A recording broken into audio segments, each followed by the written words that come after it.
The Grand Assembly of the Galactic Council was a sight few humans had ever witnessed.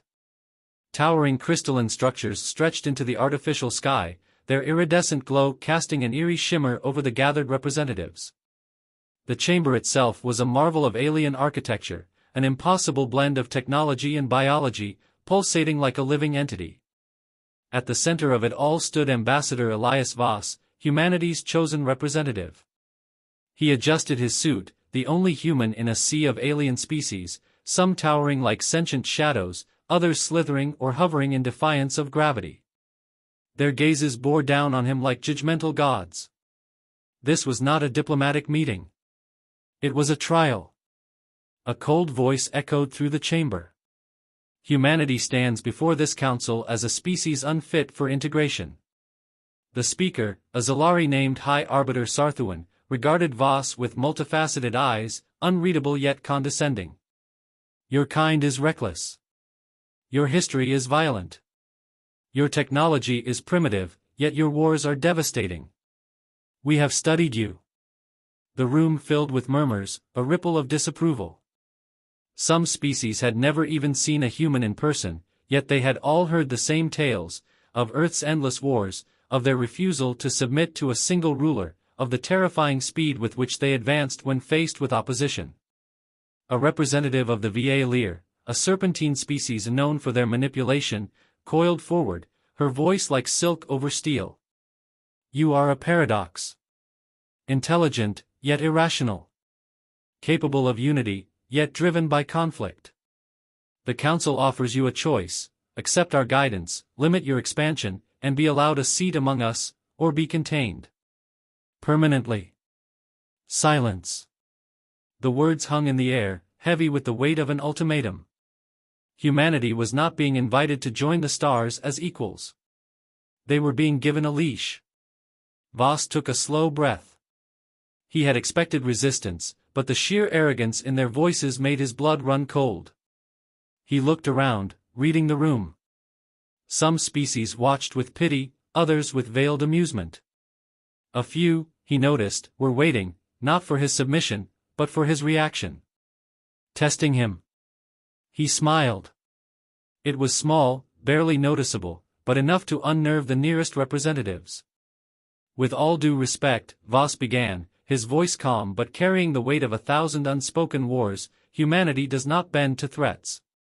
Murmurs turned into outright whispers. The High Arbiter's mandibles twitched. Is that so? Voss nodded. You say we are reckless, yet we have survived on a death world for millennia. You say we are violent, yet we have built wonders from the ashes of our conflicts. You call our technology primitive, yet we stand before you now, uninvited, unwanted, but undeniably here. He took a step forward. You fear us, yet you seek to control us. Why? Because deep down, you know something no one in this chamber is willing to admit. He let the tension build before delivering his final words like a hammer blow. You need us more than we need you. Silence. The council had not expected defiance. High Arbiter Sarthuan's gaze darkened. You misunderstand, human. You are not being offered a partnership. You are being given a final warning. And I am giving you one in return, Voss said, voice even.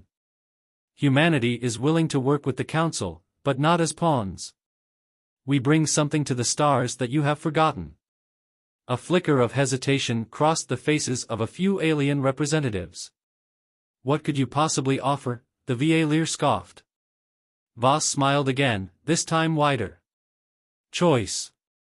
The doors behind him opened, revealing a holographic transmission from the Sol Fleet, Earth's finest warships, stationed just beyond the Council's homeworld. It wasn't a threat. It was a message. Humans didn't start wars. But they finished them. As the Council chamber erupted into chaos, Voss simply folded his arms. The galaxy had made its judgment. Now, it was humanity's turn. The moment the holographic transmission of the Sol Fleet ended, the Council chamber fell into chaos. Shouts in a dozen alien tongues filled the vast hall. Some delegates hissed in outrage, others muttered in hushed voices, calculating the implications of what they had just witnessed. High Arbiter Sarthuan's mandibles twitched, his multifaceted eyes locking onto Elias Voss with something between fury and fascination. "This is a declaration of war," a delegate from the Threx Dominion bellowed, his exoskeletal form rattling with rage. Voss remained composed. "No," he said, his voice calm but firm. "This is a declaration of our existence." The murmurs turned into whispers of uncertainty. From the side, a new voice cut through the tension like a blade. "Humans believe that by flexing their primitive muscle, they can intimidate the galaxy." The speaker was Grand Strategist Korthas of the Zervax Imperium, a species of towering, armored reptilians known for their ruthless expansion. He stepped forward, his golden warcloak trailing behind him. "You misunderstand your place, Ambassador Voss." His reptilian lips curled into what might have been a smirk. "Your technology is a century behind ours. Your fleet, while impressive for such a young species, would not last against the might of an empire." Voss didn't flinch. He had anticipated this reaction. Korthas turned toward the council, addressing the gathered species. "This is why the humans cannot be allowed to roam unchecked. They are a rabid species, pretending to be diplomats while brandishing weapons at our throats." His voice dropped to a low growl. "We must remind them of their place." The meaning was clear. This was no longer a political debate. It was a challenge. Voss didn't need to wait long before confirmation arrived. His neural implant buzzed as a secure message came through. "Unprovoked attack on Fleet Patrol Unit 07. 3 ships down. No survivors, ***. His jaw tightened. The Zervax Imperium had already made its move. Voss exhaled slowly, keeping his expression neutral. "Very well, Grand Strategist Korthas," he said, tilting his head slightly. "Let's see who learns their place first." The Zervax fleet expected a simple lesson in power projection. A show of force to scare humanity back into submission. They were wrong. When the Zervax strike group approached a human outpost along the Perseus expanse, they found no resistance. No retaliation. Just silence. Their warships moved cautiously, their commanders growing suspicious. Where were the humans? Had they already retreated? Then, the blackness of space erupted in fire. Humanity had been waiting. Stealth ships, a technology the Zervax had dismissed as a myth, had been lying in wait, hidden within the darkness of a nearby asteroid field. When the Zervax fleet entered range, the ambush was sprung. Railgun rounds traveling at near light speed shredded Zervax hulls before their shields could react. Tactical AI-assisted missile barrages cut through their formations with devastating efficiency. Before the Zervax even knew they were under attack, half their fleet was already gone. Zervax warships scrambled to react, but humanity's forces didn't fight like the rest of the galaxy. They didn't engage in slow, predictable battles of attrition. They fought like predators. Quick. Unrelenting. Efficient. The battle lasted for minutes and 18 seconds. A single Zervax vessel was spared, a dreadnought that had managed to survive by sheer luck. Its comms crackled with an incoming transmission. "Take your wounded and go," came the voice of Admiral Helena Stroud, commander of the Sol Fleet. Her tone was calm, almost cold. "Return to your leaders. Tell them what you saw." The battered dreadnought fled at full speed. The message was clear. News of the battle spread like wildfire. The Zervax Imperium had suffered its worst military defeat in centuries, not at the hands of an empire, but at the hands of a species they had barely considered worthy of acknowledgement. Other species took notice. Some in fear, others in curiosity. In the shadows of the council chambers, alliances began shifting. Some species now saw humanity as a rising power worth befriending. Others saw them as a threat that needed to be crushed before it was too late. And in the heart of the Zervax homeworld, Grand Strategist Korthas received the report of the battle. For the first time in his long career, he felt something unfamiliar. Doubt. Humanity wasn't just another species to be assimilated. They were something new. Something dangerous. The destruction of the Zervax fleet sent shockwaves through the galaxy. For centuries, the Galactic Council had operated under the assumption that war was predictable, that power was measured by the size of an empire, the number of ships in a fleet, or the centuries a species had ruled the stars. Humanity had shattered that illusion. The battle at the Perseus Expanse had lasted less than 5 minutes. 5 minutes, in that time, a force that should have been superior in firepower and experience had been reduced to wreckage. Survivors whispered of weapons they couldn't counter, of tactics they had never seen before. It was no longer just about humanity's place in the galaxy. It was about something much bigger. The balance of power was shifting. The Galactic Council met in an emergency session, their chamber filled with unease. Some representatives, led by the Zervax Imperium and their allies, called for immediate war. Humanity had defied the natural order, and if they weren't crushed now, they would only grow stronger. Others, however, saw an opportunity. The Trelexe Compact, an ancient but fading power, had spent centuries being overshadowed by larger empires. Their representative, a pale-skinned, insectoid being named Hrixacatel, studied the humans carefully. "You fight differently," she observed in a private meeting with Ambassador Elias Voss. "You think differently." Voss nodded. "We don't fight to prove we're stronger. We fight to make sure we don't have to fight again." Catel's mandibles clicked in thought. For centuries, her people had watched the council cater to the strongest, bending knee to avoid destruction. But humanity didn't bend. They changed the rules. And Catel was tired of bending. Behind closed doors, new alliances were forming. The Trelexe weren't the only ones watching. The Var Dominion, a warrior species that had long been shackled by council treaties, saw a kindred spirit in humanity. The Krovan Coalition, a group of independent trading worlds tired of being at the mercy of larger empires, saw an opportunity for protection. One by one, quiet messages were sent. Humanity wasn't alone anymore. But neither were their enemies. Grand Strategist Corthas was furious. He had underestimated humanity, and it had cost him. But he would not make the same mistake twice. "Enough with diplomacy," he growled, standing before his war council. "We will not let an upstart species humiliate us." A Zervax admiral stepped forward. "We should call upon the council's fleet, make an example of their homeworld." Corthas shook his head. "No. We will not waste time waiting for permission." His eyes burned with resolve. "We strike fast. We strike hard." Within hours, the Zervax war machine was mobilized. Their target wasn't Earth, no, that would be too obvious. Instead, they chose Avalon, humanity's first major colony beyond Sol. The world was lightly defended, its planetary shields still under construction. The perfect target for a show of force. The fleet jumped into Avalon's orbit with one objective: total annihilation. Admiral Helena Stroud stood on the command deck of the UNS Endeavour, watching as warning signals lit up her display. The Zervax had arrived. A traditional fleet commander would have panicked. The human defenses were outnumbered nearly 5-1, but Stroud wasn't a traditional fleet commander. She activated the fleet-wide comms. "They expect us to panic. To fight their way." Her voice was steady. "But we are not them. We are human.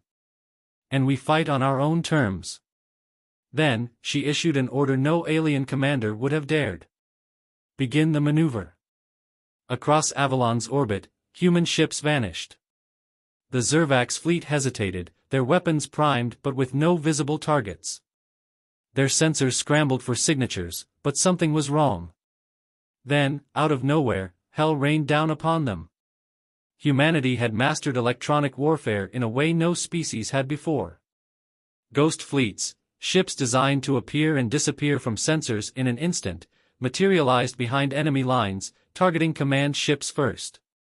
Zervax admirals found their communications severed.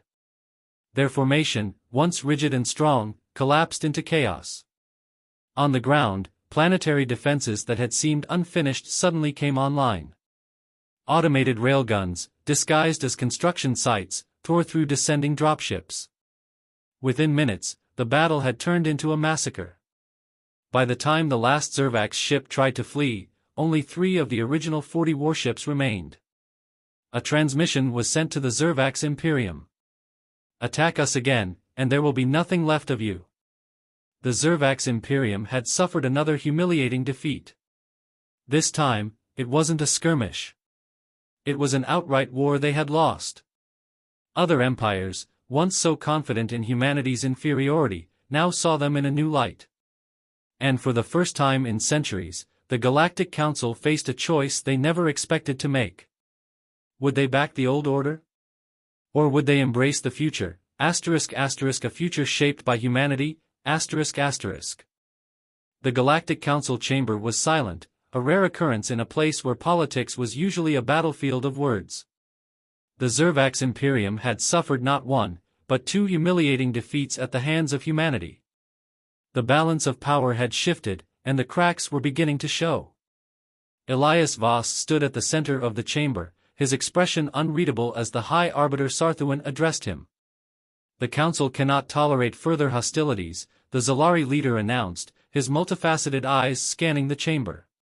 "This war must end before it spirals out of control." Voss folded his arms. "Then perhaps you should tell the Zervax Imperium to stop attacking us." Murmurs rippled through the delegates. It was a dangerous game, pushing back against the Council, but humanity wasn't playing by the old rules. A Trelexe representative, Hrixa Kotel, spoke up. "The humans have demonstrated remarkable resilience. Perhaps it is time we recognize their place in the stars." The room darkened, voices lowering into hushed discussions. Sarthuan's mandibles twitched. He had seen this before, the beginnings of a power shift. And that could not be allowed. Behind closed doors, the Zervax Imperium, the Va Lear Syndicate, and the Threx Dominion met in secret with key council members. The message was clear. Humanity was a problem. If they were not stopped now, they would only grow bolder. More dangerous. "We cannot risk direct war," Sarthuan admitted, his voice a low hum. "But there are alternatives." The plan was simple. A coordinated betrayal. A false peace treaty would be offered, lulling humanity into a sense of security. Meanwhile, a combined fleet would mobilize in secret, striking Earth and its colonies simultaneously in a single, decisive blow. The war wouldn't just be won. It would be over before humanity even knew it had begun. The official announcement came days later. The Galactic Council calls for an immediate ceasefire and diplomatic negotiations to ensure lasting peace, the proclamation stated. To the rest of the galaxy, it seemed like a reasonable, logical step. But for Elias Voss, something felt wrong. Humanity had won 2 battles. Why were the Council and the Zervax suddenly so eager to negotiate? Still, Earth couldn't ignore the offer. The cost of a prolonged war, no matter how successful, would be steep. The negotiations were to take place on Taron 4, a neutral diplomatic world. The finest diplomats from multiple species would attend. A symbol of galactic unity. But as the human delegation prepared to leave, deep space reconnaissance picked up something alarming. A Zervax battle group, larger than any fleet previously deployed, was moving through uncharted space, far from known warfronts. Their trajectory? Soul. Voss sat at the negotiation table, his every instinct screaming at him. Across from him, Grand Strategist Korthas wore a smug expression, as if he already knew the outcome of this meeting. Then, Voss's neural implant buzzed. A secure transmission. They're coming for Earth. It's a trap. Voss's blood ran cold. He turned toward Korthas, studying him carefully. The Zervax leader didn't flinch. They were stalling. Keeping humanity's diplomats here while the real attack was already underway. Voss leaned forward, his expression turning unreadable. You've already made your choice, haven't you? Korthas's lip curled into something between a sneer and a grin. That was all the confirmation Voss needed. His fingers twitched, sending an encrypted signal through his neural link. A pre-planned contingency. The human diplomatic fleet, orbiting Taran 4, immediately activated battle protocols. Their ships, thought to be unarmed diplomatic vessels, powered up concealed weapons. Then, with precise coordination, they fired the first shots. The Zervax escorts in orbit never saw it coming. The sky above Taran 4 ignited in an instant as human ships obliterated the enemy's command carriers. Zervax diplomats screamed in protest, but Voss was already on his feet. The only mistake humanity made, he said as alarms blared across the facility, was trusting you. The moment the betrayal was uncovered, Earth braced for the worst. The Zervax fleet, supported by VA Lear and Threx warships, dropped out of FTL within striking distance of Luna base, their weapons primed to bombard the surface of the moon before moving on to Earth itself. They expected panic. Instead, they found a battlefield already prepared. Humanity had seen the signs. Had known this peace was too good to be true. The Sol system was no longer just a homeworld. It was a fortress. Orbital railguns, concealed planetary defenses, and stealth battleships emerged from the void. Earth's home fleet engaged in the largest space battle the system had ever seen. The Zervax and their allies expected a slaughter. They got one. Just not the way they intended. Within hours, the Council's forces were in full retreat. Their massive war fleet, intended to end humanity in a single strike, was in ruins. And for the first time in history, the Galactic Council itself was now vulnerable. The war was no longer about humanity's place in the stars. The Council's betrayal had shattered centuries-old alliances. Many species who had once trusted the ruling empires now saw them for what they truly were, tyrants afraid of losing control, New alliances formed. Some species, once neutral, sided with humanity, recognizing that the old powers had gone too far. Others, still loyal to the Council, prepared for all-out war. The galaxy had changed. Humanity wasn't just fighting for survival anymore. They were fighting to reshape the stars. The Council's betrayal had shattered the illusion of stability that had governed the galaxy for centuries. Once, the Galactic Council had been seen as the unshakable center of order. Now, it was exposed as a desperate regime clinging to power, willing to wipe out an entire species rather than accept change. The fallout was immediate. The Trelexe Compact formally withdrew from the Council, calling the betrayal an act of dishonor. The Var Dominion renounced its neutrality and pledged support to humanity. The Krovan coalition, long at the mercy of the larger empires, declared an independent alliance, severing trade routes that had once supplied the Council's war machine. Across the stars, rebellion simmered. But humanity? Humanity was no longer just defending itself. It was about to go on the offensive. Admiral Helena Stroud stood on the command deck of the UNS Invictus, staring at the Zervax Coreward defense line, a heavily fortified region of space, once thought to be impenetrable. "The old order believes we'll wait," she said to her officers. "That will hide behind our defenses and hope for survival." She turned to the holographic display. "But we are human and we are done waiting." The first true counteroffensive of the war was about to begin. Operation Stormbreak. The Zervax Imperium, humiliated and enraged, rushed to reinforce their front lines. But in their fury, they failed to see the trap. Humanity had never intended to break through their defenses by brute force. Instead, they did something no other species had attempted before. They went around it. For centuries, every major power had relied on the same FTL lanes, carefully mapped and stabilized to allow safe travel. Any deviation risked falling into uncharted hyperspace, an unpredictable and suicidal gamble. So the Zervax never even considered that humanity might do exactly that. Using experimental jump drives, highly unstable but capable of rapid, unpredictable movement, an entire human strike force vanished from known space, Zervax admirals laughed.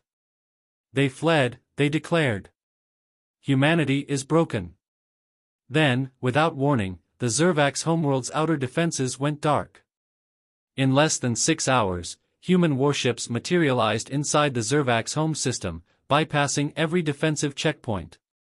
By the time the Zervak's fleet scrambled to respond, humanity had already seized control of their primary military command hub. Zervak's High Command, expecting a long, drawn-out war, had never anticipated an invasion this early. Their capital world was under siege before their war machine could even fully mobilize.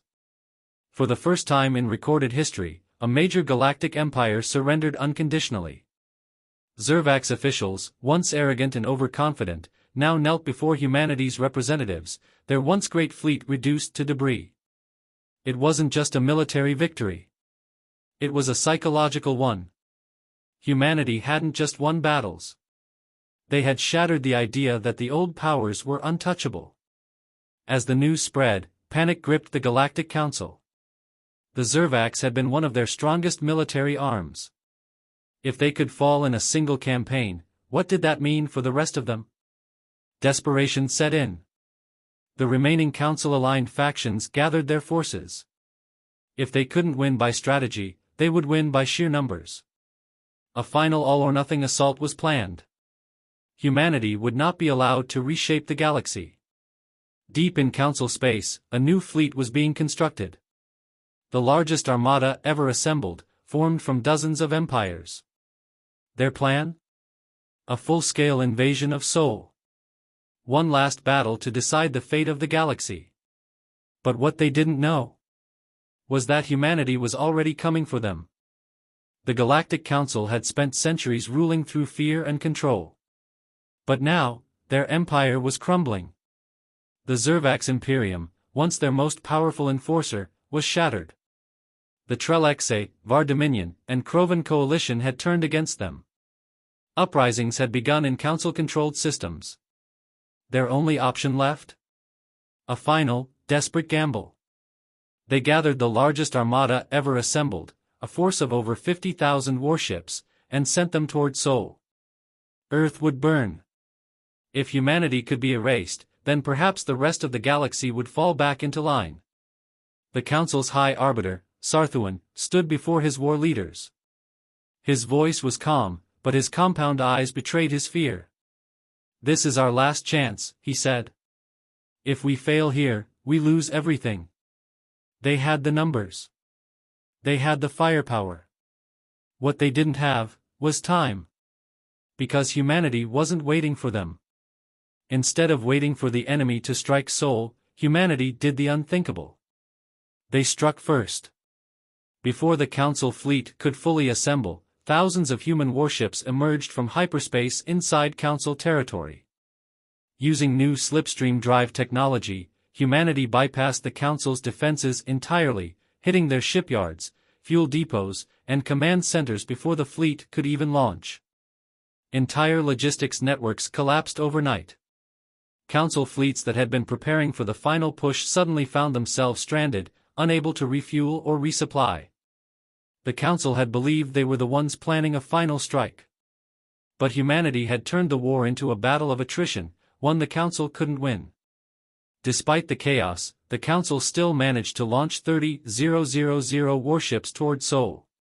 It was a fleet so massive that no single species had ever dared to face something like it. At Jupiter's orbit, Admiral Helena Stroud stood aboard the UNS Invictus, facing the final assault. "We're outnumbered 5-1, her tactical officer warned. She nodded. "Then we need to make sure each of our ships is worth 5 of theirs." Instead of meeting the enemy head-on, humanity used the battlefield itself. As the enemy armada entered the Sol system, they found themselves slowed by artificial gravity wells, created using repurposed planetary mining stations. Their ships, optimized for open space combat, now struggled to maneuver. Then, the real attack began. Hidden inside the Great Red Spot, entire squadrons of stealth warships emerged and tore into the Council's formations. The Valkyrie-class dreadnoughts, designed specifically for rapid strikes, used their experimental mass driver rail cannons to punch straight through enemy capital ships. The Council fleet wasn't just being defeated. It was being systematically dismantled. By the time the battle reached Earth's orbit, only 10,000 Council ships remained. They expected humanity's defenses to be weakened. Instead, they found Earth had been transformed into an impenetrable fortress. Massive orbital defense stations unleashed supercharged particle lances, cutting through enemy lines. AI-controlled drone fleets hunted down any ship that tried to flee. And when the last Council flagship fell, the war was over. As news of the Council's defeat spread, revolutions erupted across the galaxy.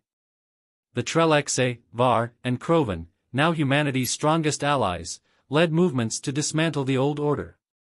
The Galactic Council, once thought eternal, collapsed within weeks, Humanity didn't just survive. They became the architects of a new galactic age. But as Elias Voss stood in the ruins of the Council chamber, staring at the broken remnants of the old order, he knew one thing for certain. "This isn't the end," he whispered. "This is just the beginning." The Galactic Council, once the ultimate authority in the universe, was gone, Their fleets were shattered. Their leaders either executed or exiled. The empires that had ruled for centuries lay in ruins, their power broken. But war didn't end with a single victory. Now came the hardest part, rebuilding the galaxy. Humanity, once the underdog, now found itself at the center of everything. Would they become the very thing they had fought against? Or would they do what no species had done before, create a future where power didn't belong to the few, but to all,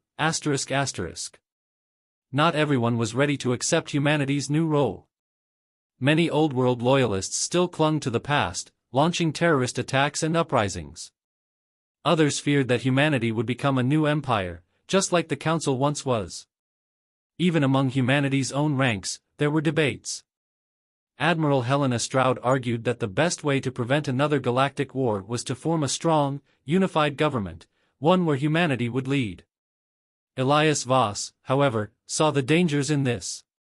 "We didn't fight for power," he told the newly assembled Galactic Assembly, made up of the surviving independent species. "We fought for freedom. If we replace the Council with another empire, we're no different than them." The debate raged for weeks. But in the end, a decision was made. Instead of ruling alone, humanity helped form a new alliance, one where no single species held absolute control. They called it the United Systems Coalition, USC, a government built not on conquest, but on cooperation. Every species had a seat at the table. Laws were written to prevent any single power from ever controlling the galaxy again. It was a fragile peace, and no one knew if it would last. But it was a beginning. Even with the USC's creation, there were still threats lurking in the shadows. The Va-Lear Syndicate, once a secretive Council ally, had retreated into the lawless regions of space. There, they were regrouping, rebuilding, waiting for the right time to strike. The Zervax Imperium, despite its defeat, still had colonies beyond explored space, waiting, watching, And in the dark voids beyond the galactic edge, strange signals had begun to appear. Something was coming. Something older than the Council. Something far more dangerous. As Elias Voss stood on Earth, watching the first meeting of the United Systems Coalition, he allowed himself a rare moment of reflection. Humanity had been the outcasts, the underdogs. They had been betrayed, hunted, and nearly wiped out. But they had fought back. Not just with weapons, but with will. And now? They weren't just another species among the stars. They were the ones who changed everything. As the sun rose over the new capital of the USC, Elias Voss whispered to himself. We were given a choice. Diplomacy or destruction. We chose both. And now, the stars belong to us.